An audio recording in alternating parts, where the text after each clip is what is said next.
Hello everyone, David speaking.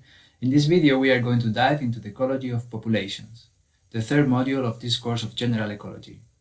Here we will discuss the main concepts on the topic, explore the methods for studying populations, and present the main models to describe life fluctuations. To connect this lecture with previous lessons, let me briefly recap what we already learned. We started this course describing the scenario of life, the planet Earth. In order to understand the conditions surrounding the presence of life, we analyzed the main dynamics of our planet. Then we realized how these dynamics configure a wide range of physical scenarios and climates.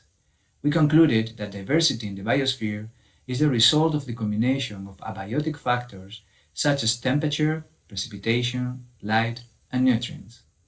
We introduced the different scales from which we can study life on Earth, from biosphere to organisms. And we finished this chapter explaining that the role of ecology is to understand the interaction between the different life forms and the environment. In the second module, we elaborated on the concept of landscape. We focused on the Dutch landscape and described the factors shaping it, from the geological history to the human intervention. We discussed the different services and functions of the landscape, and we concluded analyzing in detail the different types present in the Netherlands. We can start this lesson by formulating a few questions. How is actually life distributed on Earth? Does it change throughout time? Do all species grow at the same pace? How can species coexist? Is it possible to maintain all of the species on Earth growing and growing for eternity without having any problem with each other? Well, all this sounds very difficult, but let's build it up step by step. To understand how life gets organized in the planet and changes over time, we need to formulate the right question. What do we want to know exactly? Imagine we are looking around in our near context and we want to use ecology as our tool to investigate a particular case.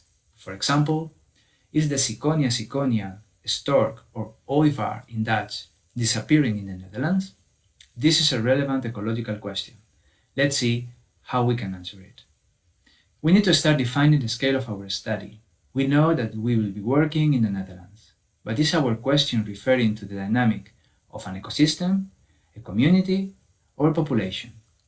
In fact, we are just focusing on a single species, the stork. Therefore, our study requires to gather information about this particular organism and how is it organized as a group. Let's start defining the concept of population. One single species living in one geographical area. As simple as that. In our case, the species is the ciconia and the area of study is the Netherlands. Remember that when we talk about populations, we always need to reference it to a particular location. In some cases, the area has natural borders, like islands, and in other cases, the borders are just convenient for our study. We chose an arbitrary border, the Netherlands, to maximize our efforts, but we cannot forget that animals don't understand anything about borders. Eventually, it will be necessary to connect our population with others in the surroundings. What do we want to know about our stork population? The number of individuals and density, for example, distribution and dispersion. Also, since we are dealing with migrant species, it's convenient to know where the migration routes go. And we want to know about demographics and which growth model could explain fluctuations and trends of this species in the Netherlands. In order to respond our research question, we need to use different methods commonly used in the study of populations ecology. How to count the population? Since we are talking about a bird that can move over a large area, we need to apply sampling methods. Where to find the storks? We want to know in which particular locations the stork live and how these locations are connected. Therefore, we will need to build distribution maps and investigate the possible migration routes. How does the population change over time? Once we get the number of individuals in different time scales, we will be able to discuss demographic aspects of the population and establish growth models. Let's start with sampling our population. The mark recapture method is the most extended technique to sample animals. It allows us to identify and monitor individuals by the use of labels or marks that we place on them permanently. In case of birds, like the stork, We use unique rings with a code that contains an information like date, place, or gender. How does it work, this method?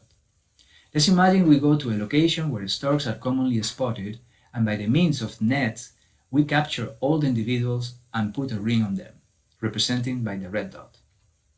The amount of marked individuals in the first sampling, represented by a small s, is a proportion of the total population, represented by capital N. And this is exactly what we want to know. We repeat the sample after a period of time, and it's expected that we will recapture some already marked individuals. Those already marked are a subsample, represented by x, of the whole total sample of that day, represented by a small n. To estimate the total population, we assume that both proportions should be equal at some point. This allows us to estimate the total population, capital N. In this fictional case, by the two samplings, we could estimate a total of 30 storks for the subpopulation in that location. Birds move through large distances, and sometimes we have to distinguish between area where they feed, sleep, or breed. In all those cases, we could build distribution maps. How do we do it?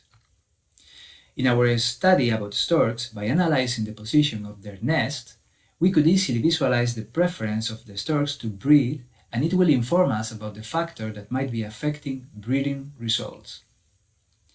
In order to organize our nest sampling, we divide our study area in a grid of 5 by 5 kilometers and register the amount of nests per square in the grid. The result can be projected on a map where the size of the dots informs about the numbers of nests. By looking at the distribution maps, we could already describe the type of dispersion of the storks in the Netherlands. It seems that they live in clusters in the territory. If we move to a larger geographical area and connect with other sampling locations, we could see that the stork population in Europe has quite a big range. Ultimately, we could create a network of maps where marked individuals can be monitored in different locations and times, which will inform us about migration routes of the storks. We can conclude that the storks have mainly two subpopulations whose migration routes can reach the extreme of 2 continents. Once we know where our storks live and manage to estimate the size of the population, we can analyze the demographics. With this analysis, we basically want to know which factors are affecting the size of the population over time. In other words, how many births, deaths, and migrants, which we will exclude for now. In ecology, we have a tool that allows us to understand how fast a population decreases, the life tables. By counting the number of individuals of the same age, cohort, at the start and end of a particular year, we can estimate their survivorship, mortality, and reproductive rate. With this fictional example of our storks population, we can see age in years intervals, first column, the number of individuals in every interval or cohort, second column, and how many new female individuals are birthed. We account only new females since they are the one who eventually will produce new offspring. It's a way to estimate the new potential addition to every age group. With the help of some formulas, we can estimate the speed at which the storks are changing their population size. Visually, we can conclude that the survivorship curve of the storks population follows a linear decrease.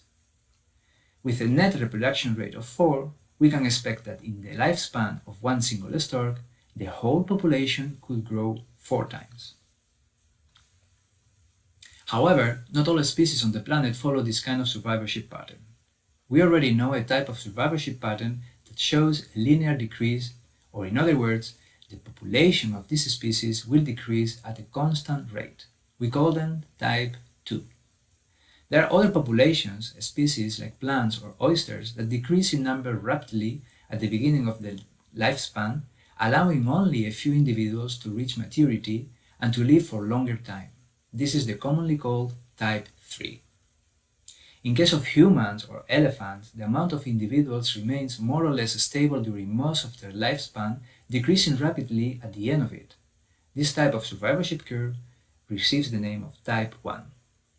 All these different survivorship trends can be easily explained by the reproductive strategies that the species have developed during the course of evolution to maximize their success living in a particular environment. We will elaborate more on this phenomenon later. Coming back to our study of the stork population in the Netherlands, we already did a demographic analysis which is helpful to understand how quick the population within a year due to the compromise between fertility and mortality. However, what is happening to the population in the longer run? If we follow a time series of 90 years, we can see this trend. What can we conclude when looking at this graph? We see that the stork population decreased linearly between 1940 and 1980, and since then the population seemed to be growing exponentially. Researchers have related these changes to two important events in the Netherlands. Between the 40s and 60s, there were important changes in the Dutch landscape, starting with the war, but more importantly with the generalized use of pesticides.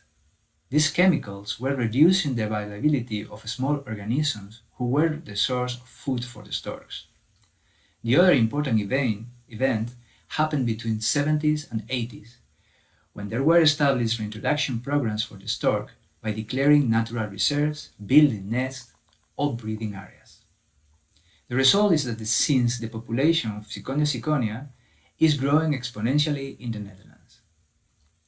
But is it possible to keep growing like this forever? Theory says no. The exponential growth we observe is what we call the biotic potential of a species, which implies growing without limits. However, the environment will impose some resistance to that growth, allowing the population to reach a maximum amount of individuals in a particular area. This is what we call logistic growth. This resistance is the carrying capacity of the environment, represented by capital K. To understand it, just think about the amount of seeds that we have in the seeder. Basically, what happens here is that the environment limits growth. There will be factors which are dependent of the amount of individuals, but also factors that are above the size of the population. Which factors depend on population density to limit growth? Well, predators, competition, availability of resources, nutrients, diseases or accumulations of waste. Which factors are independent of the population density? Natural disasters, human intervention, abiotic factors, or seasonal changes. These growth models can be expressed as a function. In case of exponential growth, changes of the population density over time are mainly controlled by the increased rate R and the population density. However, in the logistic growth, changes of the population density are dependent on the carrying capacity of the environment, K, expressed by this function. Let's look at some examples with numbers. Let's start with exponential growth. What happens when we keep the increase rate R constant and increase the population density? Blue and orange lines. At higher numbers of individuals, less time is needed to reach the same population size. What will happen when we double the increase rate and keep constant the population density? Yellow line. At higher rate of increase, we double the speed to reach the same population size. If we look at the function of the logistic growth, we can assume that the carrying capacity will control the growth of the population. We can imagine three scenarios. First, the population density is smaller than the carrying capacity. This could allow the population to grow till the carrying capacity and stop growing, yellow and orange lines. Second, when K and N are equal, in this situation, not growth is allowed of the population. Let's imagine in the theater, all the seats are already occupied. And the third scenario is when the population density is bigger than the carrying capacity of the environment. In this case, the population will decrease to adapt to K. Exponential growth in nature often happens in unstable environments, like the coastline. Also, when invasive species colonize a new environment, in artificial breeding, or when small populations grow in explosive ways.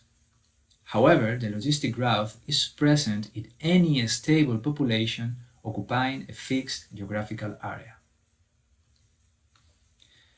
We could go a bit further and ask ourselves, are these growth patterns an evolutive trait of populations? In real life, the exponential growth and logistic growth are related to particular reproductive strategies developed during the course of evolution and natural selection. The air strategy describes those organisms who have big reproductive explosions. They follow an exponential growth controlled mainly by their increased rate. That's why we call them air-selected species. However, the K strategy describes those species whose population size fluctuates around the carrying capacity of the environment. That's why we call them K-selected species. We can imagine that all living species can be categorized in these two reproductive strategies. Air-selected species, like the oyster, produce large amount of offspring, 5 million in 1 year, don't provide any parental care, have a low survivorship, live in unstable environments, coastlines, have a small size, reach maturity early, reproduce only once, have short life expectancy, and follow the survivorship curve type 3. On the contrary, K-selected species like the chimpanzee produce a small number of offspring, 1 every 5 years, provide a large amount of parental care, have a high survivorship, live in stable environments like tropical forest, have a big size, reach maturity later in their lifespan, reproduce multiple times, have long life expectancy, and generally speaking, K-selected species follow a survivorship curve type 1 and 2. Coming back to our case study and the question who guided our lesson for today about population ecology, is the Ciconia disappearing in the Netherlands? In fact, we see that the stork population in the Netherlands is actually growing exponentially, reaching a number of 4,000 individuals in 2020.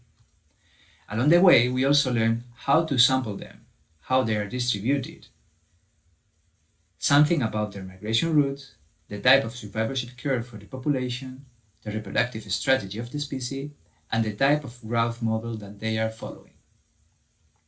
But in ecology, one answer usually leads to more questions. When is the Dutch population of Ciconia going to reach the carrying capacity of the environment? What are the limiting factors for its growth? What is the impact of the stork population on the biodiversity of the Netherlands? All these questions will be treated in further lessons. That's all for now. Thanks for listening. Here I leave you the sources used during the making of this presentation and also some concepts you might like to explore if you are interested in studying further topics on population ecology. Adios!